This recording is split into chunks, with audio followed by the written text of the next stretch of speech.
Hello, this is Sam Antonio with Liberty News Network reporting from LPAC in Reno, Nevada. I'm here with Elizabeth Rich, and she's with the Farm to Consumer Legal Defense Fund, and she serves as the Vice President. I'm so glad you can stop by the booth and talk with us today. Thanks, Sam. Thank you.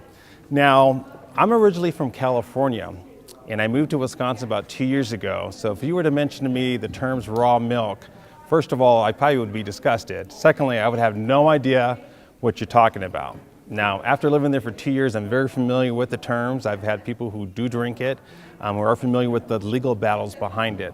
So first and foremost, I think we want to educate our audience, people who are not familiar with it, and I'm sure there's a lot of people out there who are not.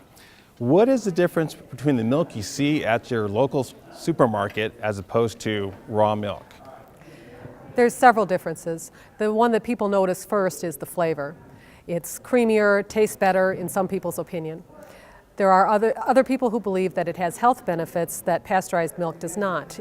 There are some who believe that pasteurization destroys enzymes and other properties of the raw milk that are necessary to aid in absorption of the minerals, in particular calcium and vitamin D. The other difference is that the milk you buy on the grocery store shelf, if you look at the label, has vitamin D3 and vitamin A steroid added to it. Those are chemically created synthetic products. They are created through extraction that is aided by solvents, and some people believe that they have sensitivities to those chemicals that cause allergies, asthma, and other negative reactions. Now, and another thing too that I found out about raw milk, first of all, we've been doing this for hundreds of years. Even thousands. Even thousands of years, and yet we don't see the massive amount of deaths that opponents say about this. One thing I found very interesting, and when I was looking into this issue, was that we've been sold on as American consumers that fat is bad. And so drink skim milk, drink 1%. But actually, one thing I learned in the raw milk movement is that no, fat is not bad. And it's one of the things that raw milk provides. Maybe you can expand on that a little bit. Well, that's right. And I'm not an expert on some of the health benefits, but it is true that the Weston A. Price Foundation and others have said that yes, fat is good. Not all fats are created equal. Sure. The natural fats that are occurring in raw milk are very healthy. And of course you mentioned for thousands of years we've been drinking raw milk. Primitive man knew that some things kill you, some things don't. Sure. If milk killed him, we would have stopped drinking it. But there are some experts like David Gumpert has written a book on the history of milk and pasteurization. When it all came, when we moved from an agrarian society to an industrialized society, people moved to cities and cows didn't.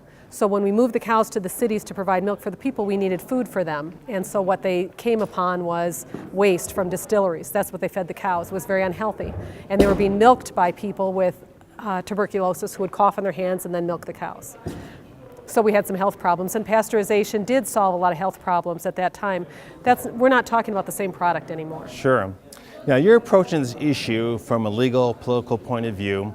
We're talking about something that's good for the body, something that, as you just mentioned, has been around for thousands of years, but now the government's denying individuals their choice to purchase a product that's actually good for their body here. So talk about some of the legal battles that you have been engaged in and what has been going on this issue. Well, you've pinpointed the real issue, and that's choice. There are, as you said, you thought it was disgusting at one point. Yes. We're all on board with that, but what we want is the right to choose. So what it comes down to, in my view, is really the appropriate role of government in American jurisprudence. As a farmer, I'm not afraid of Monsanto, Cargill, ADM. I'm perfectly content to let them manufacture their products, their processed products, their pasteurized milk and their other processed food, and if people choose to buy that, they should be able to buy it. Sure. We just believe strongly that people should also be able to buy from their local farmer unprocessed foods, fresh unprocessed milk, if that's what they choose, without government interference. And we think that the clients that we have entered into private contractual arrangements with well-informed consumers who want to buy their product. In our most recent decision that came down in Wisconsin, the issues that we raised were 4 issues. First, do you have a right to enter into a private contract with a farmer to produce food for you? Do you have a right to purchase a cow? Do you have a right to own the milk that cow that you purchased produces?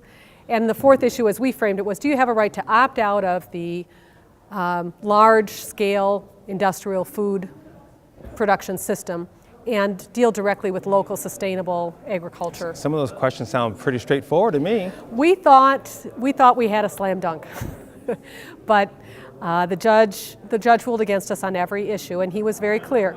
No, you do not have a fundamental right to own a cow. No, you do not have a fundamental right to own the milk that your cow produces. No, you do not have a constitutional right to contract privately. That's a real head scratcher because that one's right in there. And the fourth issue, no, you do not have a right to opt out of the federal food supply. This surprised us. And what was the legal foundation for that ruling? What did they state there? Well, what the judge said, with a certain amount of impatience apparent in his written decision, was the plaintiffs, us, apparently do not understand that they operate a dairy farm. Now, under Wisconsin law, if you own a cow, a sheep, or a goat, just own it, don't have to milk it, you operate a dairy farm under our statutes. The judge pointed that out. That's true. That's what the law says. And he said they don't understand that they operate a dairy farm and therefore they have to follow the state's laws that regulate dairy farms. To which we scratch our heads and say, Judge, the Constitution comes first. We're saying we have a fundamental right under the Constitution that statute impinges upon. Therefore, that statute, as applied to us, is unconstitutional. That's the disconnect between our view and the judge's view. So where does the fight go from here? Are you going to file an appeal? What do you need to do to spread the message to make people aware of this issue? Because really, you look at the issue and it seems like it's so minuscule, but really, as you just said and we just discussed here, it's about private choice here. Something you can put into your body and actually something that's good for your body, but the government is telling you no. So what does your organization have right now on the horizon to fight this? Well, the lawyers, my organization is a legal organization, and we do have an educational component to what we do. We have a website where we post this information. But what the lawyers are limited. We're working within the legal system. It's up to the consumers, it's up to the people to stand up, take their rights back. Let it, if they don't agree with this, if they're objecting to it, then we need the people to express that. Now, how does it work? Are there any states that allow raw milk right now, or how does it operate in certain states like Wisconsin where raw milk is not illegal in its entirety? You can still access it. Not in Wisconsin. In Wisconsin, okay. There are 28 states where raw milk is legal, either purchased directly from the farm or in places like California or Oregon off the shelf in a retail store. But Wisconsin is one of the minority of states that prohibits it altogether. And you would think that's the dairy state of all places. Well, that might be the issue. We have a lot of big dairy interests that are protecting their turf. And in the dairy industry, it's all about shelf life. A lot of people don't realize that ultra-pasteurized milk doesn't even need to be refrigerated. You can, I found that out on a sailing website. You can just park that stuff on the shelf for 4 months and it'll still be good because everything in it is dead. Yes. You know, one thing that I find very disturbing is that we have a government, again, that's telling us what we can or cannot do. But we've seen here recently, if anyone's been on YouTube, the videos have gone viral of, you've seen the police coming into and invading health food stores, co-ops, going in there armed. And the only crime was that they want to sell fresh food to the public, to their own members. And so this issue here, we're talking about raw milk, but the issue, as we discussed here, is much bigger. It's about individual choice and the government coming down and limiting our choices and actually stopping us. So with your foundation there, what else can individuals do? What else can they bring awareness on this issue so they can inform people? You know, if they want milk, and you just mentioned Wisconsin, it's where it's totally illegal, you know, what can they do to reverse this? I think that's really what's going to win this battle, and it is a battle. The problem that we're facing is the precise problem that our forefathers identified. It's a consolidation of power.